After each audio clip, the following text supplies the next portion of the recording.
Welcome to our first Krebs Talk podcast. My name is David Fairbanks, and today we are here to talk about a program that promotes professionalism in local real estate. And of course, I'm talking about the Roar Awards. To help us out, we have two Roar experts, Brenda Nault, current Roar Chair, and Robin Hauk, past Roar Chair. Welcome to the show, ladies. It's our first ever, so no pressure. Oh my goodness, Robin. No pressure at all. And thank you for pronouncing my name correctly. Hey, I had some training beforehand. I didn't want to screw it up. I'm glad that I could get that across, and that we're off to a great success right now. So let's just start going. Brenda, you're the current chair. Tell me how you got involved in the program. Well, it started actually in the inaugural year. I was very fortunate to be the People's Realtor. So you won the People's Realtor? I won the People's Realtor, yeah. It was very exciting. It actually started with a member of the committee was a realtor in my office. And so our office was very fortunate to learn about the Roars and, the new program. And from there, I just, spoke about it to clients and was fortunate again to have clients submit nominations. So let's quickly touch back something that you just said. So this was in the first year. You Right. didn't know much about Roar. No. So for somebody, let's say, even though this is going into its third year, somebody who doesn't know much about Roar, what can you tell them? Why did you get excited about the thought of, the People's Realtor or even any of the Roar Awards? Okay. To me, it just, the program, the Roar Awards themselves are unique in the fact that they highlight the professionalism and the sort of giving back and how we react with our community, how we help the community. It's not based on when you think of awards, typical awards are based on production, sales numbers, those kinds of things. And I found that this was really exciting because it's based on people and based on how we show professionalism in our industry, how we deal with community and our clients and stuff like that. Every brokerage, every company has their own awards to highlight that you've had a great year, you've made X amount of dollars, you've sold X amount of properties. But it's not based on that at all. It's based on how well you represent our industry. And we need that. We need to show professionalism. So I was really excited about it. And my background before real estate was communications and relationships and that type of thing, building those things that really meant something to me. And I just got excited about it because it was different, a different type of award. Different awards. So there's 5 awards. There's the Mentorship Distinction, Community Impact, Marketing Excellence, People's Realtor, and what am I missing? What's the Commitment the to education. Commitment to education. So the 5 great awards, and they do kind of cover different facets of important real estate areas. Right. So now we're in our third year, and you're now the current chair of the committee. Why did you want to be still involved with the Roar Awards? Oh, again, I just believe in them. I think they're a great showcase, if you will, for what realtors do besides sell houses. And I'm a proponent. I say that all the time. I don't sell houses. It's education. It's an education to the public, to other realtors. It's those types of things that really get me excited, and I wanted to stay with it. Wanted to see it grow, and we had a great base to build on. The first year was amazing, and the second year was even better, and this year it's going to be even better. That's awesome. But it's just, I think that's, if I answered your question, I just wanted to stay with it because I believe it's something that needs to be there, and having gone through it for the last couple of years to help build it. And Robin, moving on to you, what's your story? Why are you passionate about the program? You were last year's chair. How did you get involved? Well, initially, I wasn't passionate about it. Corinne Lyle had asked if I would get involved, and we started from scratch. So starting from scratch is a pretty daunting experience. And as we started to do our research and develop it more, we started to see the potential that could come out of it, and that being some amazing stories. People are awesome. There's YouTube feature that comes out all the time called People Are Awesome. And I think we have 5,000 realtors in Calgary. There's a lot to choose from in terms of awesomeness. And some of the stories that we've seen come forward over the last few years have been quite extraordinary. And now that it's gained some traction, this year, even the stories that are coming in now are mind-blowing.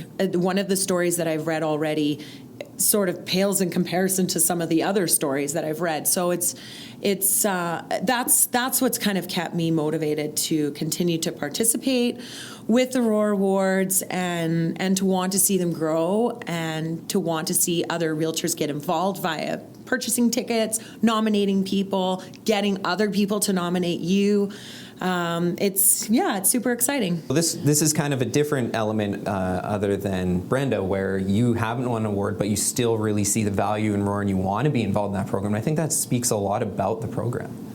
Oh, absolutely. I'm part of the reason that I've stayed on the committee as long as, not that it's been super long, but part of the reason that I want to stay on is to see what those stories are. I was the subcommittee chair of the Mentorship Distinction Award last year, and this year I switched over to the Community Impact, and I'm super excited about what that category has to offer and what sort of stories we're going to see coming in.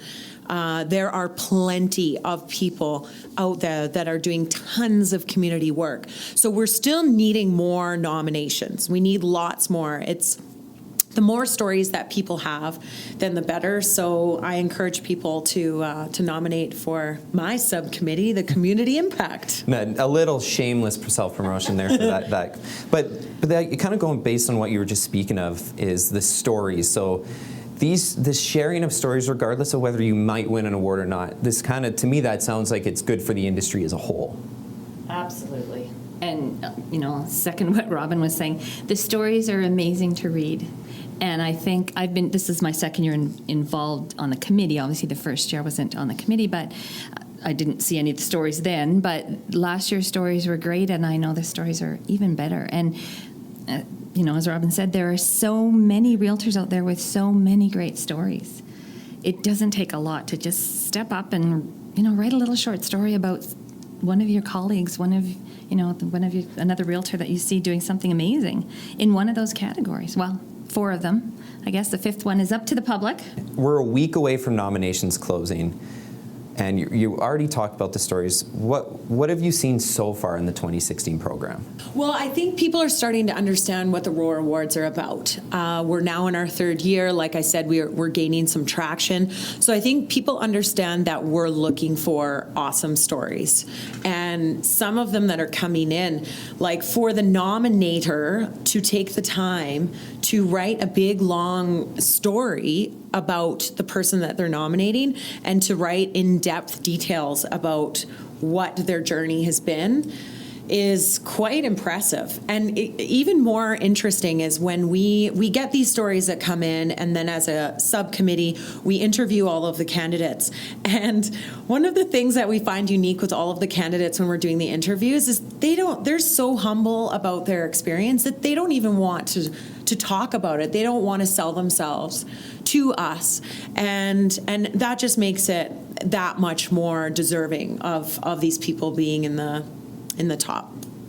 So talking about filling out a nomination, is it a difficult process? It's actually an easy process. You go online, and it's very easy. As Robin was talking about, it's really just spilling your story, writing a nice a story, and a nice long. I was going to say, it doesn't have to be. It just give us some details and some meat about it, and just tell us why this person deserves this award. We're not going to mark your grammar. We're not going to worry about anything like that. Just, from the heart, just get out there and tell us that. And it's a very easy process. So for those sitting on the fence, they're not going to be, they should take the jump. If they're sitting on the fence because they're scared about the process. It seems like it's going to be pretty straightforward. Yeah, absolutely. I mean, if they know the story already, easy. If they don't, and they go to the person that they want to nominate and say, I want to nominate you, can you just tell me a little bit? Just send me a text message. Send me an email with just a few details of your exact story. Then that's the best best way. That's a 'Cause- great idea. Yeah, so just talk to the people that you want to nominate. Don't do it in secret. There's no need for that. You can include them in the process and let them know and help them to tell your story. And So- I was go ahead, just going to Brenda. say it only, that only helps the whole process, because if so and so is, it has a great involved in the community somehow, but you don't know exactly what they do, but you hear all these stories and you see all these great things they do for their specific community, or It still feels good. It still feels good to be recognized for your great work. And equally, it feels good when you are exposed to people who are doing amazing things. And I use the Arch Awards at the University of Calgary as an example. Every year they acknowledge alumni that have gone on and done amazing things, and they do this award ceremony and they tell the story of everyone, these distinguished alumni.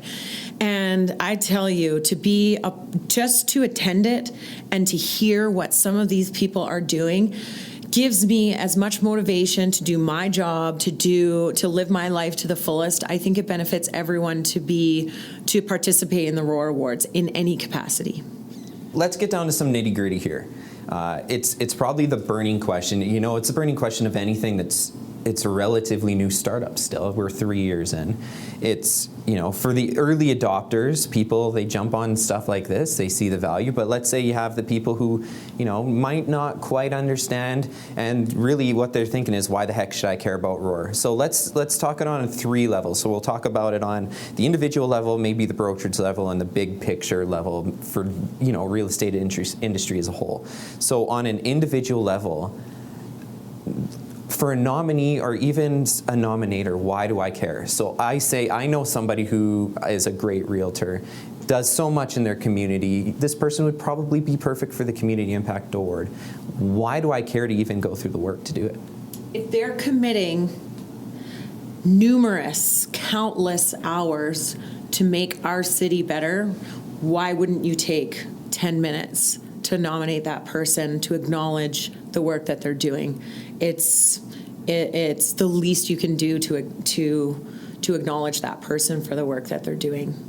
And then on the brokerage level, so looking at Roar, I can see, for me personally, if I'm a broker, I could see how this would benefit me. It's kind of good for business if someone from my brokerage wins an award, or even is a finalist, or heck, even is nominated. It could talk about morale booster. And exactly, the morale booster, and it goes back a little bit to what Robin was saying about the University of Calgary Awards. That same thing, you are as great as the people around you, or as not so great as the people around you, right? So you've got people in your brokerage that have been nominated, possibly winners. It just adds that extra boost to your brokerage. You strive to be better when you're around successful people. It rubs off. You want to be successful, and so it's great for the brokerage. And can that be said the same about the real estate industry in Calgary and area as a whole as well? Kind of that trickle down effect of ability, of professionalism? I think so, absolutely. And I think that's the whole, I think I was talking about it earlier, that we want to show the professionalism in our industry. We want to be seen as professional people, not just realtors who are pumping out transactions. We care about a lot more than selling houses. There's a lot more out there. And you know what?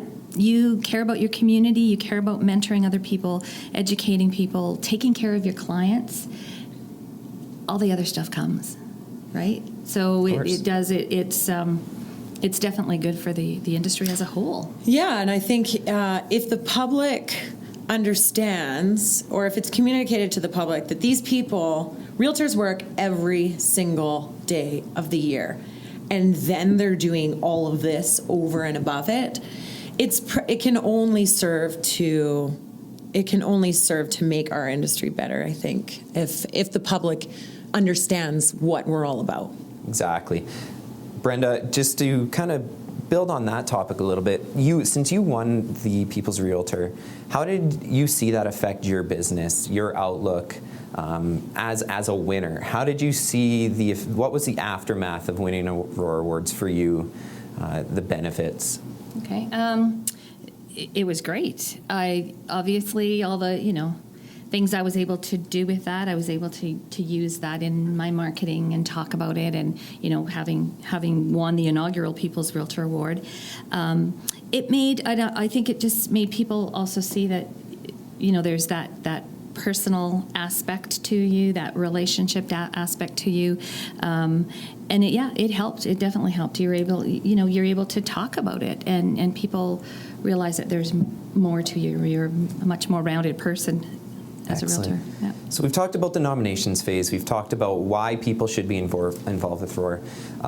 Let's move on to the part of Roar that seems to be one of the most popular areas, the party. The party. I was lucky enough to attend the celebration event last year, and let me tell you, I was blown away. Based on the reaction from attendees for 2015, it doesn't sound like tickets are going to last long for 2016.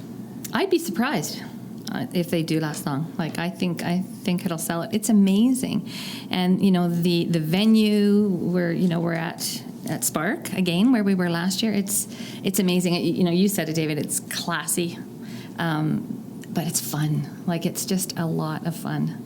Well, and when in the first year that we had the Roar Awards, we sort of talked about all the aspects of the Roar Awards, the nomination process, the actual awards, the event, and the vision for the Roar Awards for the event was a little bit more of a boutique style event rather than a large, grand venue, smaller ticket sales, fewer people than the big grand events, and then just make it as classy as we can. And I think that it's worked. It's separated from some of the other events throughout the year, which makes it that much more great. Last year, I know you guys had a great host in Jessica Holmes. That was a huge hit. This year, sneak peek for all our listeners here today. It's a bit of a secret, but all you lucky listeners out there can find out that the MC is going to be none other than Jerry D. Let's not divulge too much information, as I know there's going to be a big splash next week. So why don't we go on to talk about the music, the DJ that we're having in this year. DJ Kov's actual show compared to what he does in nightclubs in Calgary and what he does on air for radio is quite different. I was actually taken aback by the entertainment that he provided, which is a good reason in and of itself to buy tickets. And well, we know that is kind of a draw, because I know the dance floor was absolutely packed last year. I was sitting on the side eating as many slider burgers as I possibly could stuff into my face while no one was looking. And Rortinis may have had an impact on the dancing, but we'll let they people... had an impact on my morning the next day. When are these tickets available? How does one go about getting them, and when can they go get them? Because we know that we have people, I'm guessing people are asking, I'm ready, I've done my nomination, how do I make sure I get my ticket to this thing? So ticket sales start as soon as nominations end. So March 12th to 22nd, pre-sale tickets. You get a little bit of a discount, an early bird for $69. And then standard tickets are on sale March 23rd until April 29th for $79. These are still really good prices. You get the awards, the event, you get a drink at the door, food, and it's wonderful. So you can go to roarawards.com to buy tickets, or you can go through the CREB portal as well. And We do have 3 VIP packages available. We're offering those for $999, guys. Not $9 an hour. I'll take 3. I'm in.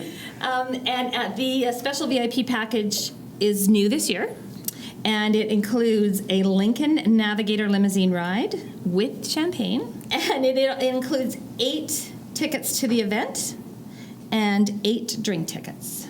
So when are the VIP packages available? Because I feel like that's, that... March 12th. So same day as Right. the pre-sale. Yes, and there's only 3. There's only 3. Beat Robin to it. Yes. Also, you can plan ahead because there will be taxi chits available at the event, which is a huge draw for me. May the 7th. And you mentioned it is at Telespark again. It is at Telespark. You can nominate on roarawards.com. Do it soon, or your nominee will miss out. And we don't want to miss out on any awesome stories. You can also follow the CREB portal, and you can nominate via that website as well. Perfect. For any of you out there, if you'd like Brenda or Robin to stop by your brokerage to talk about Roar in greater detail, or get more info on those ticket sales and the VIP package, you can go ahead and contact John Nguyen here at Krebs. He's our product development coordinator. You can contact him at johnnguyen@krebs.ca or 403-781-1326.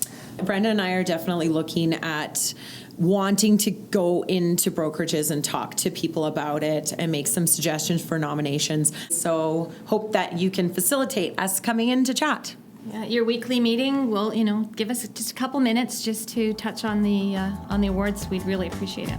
Awesome. Well, thank you guys so much for joining us for this first ever podcast. And we'll talk to you guys soon. Thank you. Thanks for having us. Thanks for having us.